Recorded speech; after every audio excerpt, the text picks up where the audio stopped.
ഇടുക്കി കട്ടപ്പന കല്യാണത്തണ്ടിൽ 6 മാസം മാത്രം പ്രായമുള്ള ഒരു കുഞ്ഞിനെ തട്ടിക്കൊണ്ടുപോകാൻ അന്യസംസ്ഥാന തൊഴിലാളി ശ്രമിച്ചിരിക്കുന്നു.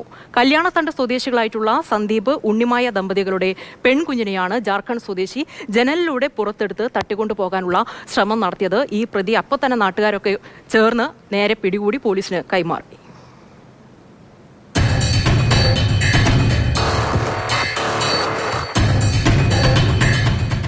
കഴിഞ്ഞ ദിവസം വൈകിട്ടായിരുന്നു സംഭവം. വീടിന്റെ പുറത്താരോ വിളിച്ചതിനെ തുടർന്ന് കുഞ്ഞിന്റെ അമ്മ ഉണ്ണിമായ ജനൽ തുറന്ന് പരിശോധിക്കുകയായിരുന്നു. ഇതിനിടെ ഉണ്ണിമായയുടെ കയ്യിലിരുന്ന കുഞ്ഞിനെ ജനലിലൂടെ തട്ടിയെടുക്കാൻ ജാർഖണ്ഡ് സ്വദേശി ശ്രമിക്കുകയായിരുന്നു. കുഞ്ഞിന്റെ അമ്മ ബഹളം വെച്ചതിനെ തുടർന്ന് ആളുകൾ ഓടിയെത്തിയെങ്കിലും ഇയാൾ കടന്നു കളഞ്ഞു. തുടർന്ന് നാട്ടുകാരുടെ നേതൃത്വത്തിൽ നടത്തിയ തിരച്ചിലിൽ വീട്ടിൽ നിന്നും 2 കിലോമീറ്റർ അകലെ നിന്ന് ആളെ പിടികൂടി പോലീസിന് കൈമാറി. ഒരു ബംഗാളി കയറി വിളിച്ചപ്പോൾ തന്നെ പെങ്ങടെ വെച്ച് 6 മാസം പ്രായമുള്ള കുഞ്ഞാണ്. ആ കുഞ്ഞിനെടുക്കാൻ ജനലിൻ്റെ അടുത്തോട്ട് വന്നപ്പോഴത്തേനും ജനലുകളെ കൈയിട്ട് കുഞ്ഞിനെ വാരിയെടുക്കാൻ തുടങ്ങി.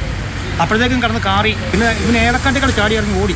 ഏലക്കാട്ടിൽ ഓടി കഴിഞ്ഞപ്പോൾ തന്നെ ഞങ്ങൾ അവിടെ താഴേക്കും വിളിച്ചു, മേളിലേക്കും വിളിച്ചു.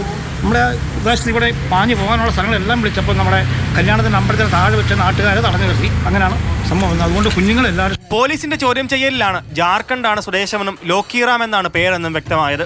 മനോനില തെറ്റിയ നിലയിലാണ് പ്രതിയുടെ പെരുമാറ്റം. പ്രതിയുടെ പശ്ചാത്തലവും ഇയാൾ ഏതെങ്കിലും ക്രിമിനൽ സംഘത്തിന്റെ ഭാഗമാണോ എന്നതും വ്യക്തമാക്കാൻ കട്ടപ്പന പോലീസ് അന്വേഷണം ആരംഭിച്ചു. മാതൃഭൂമി ന്യൂസ്.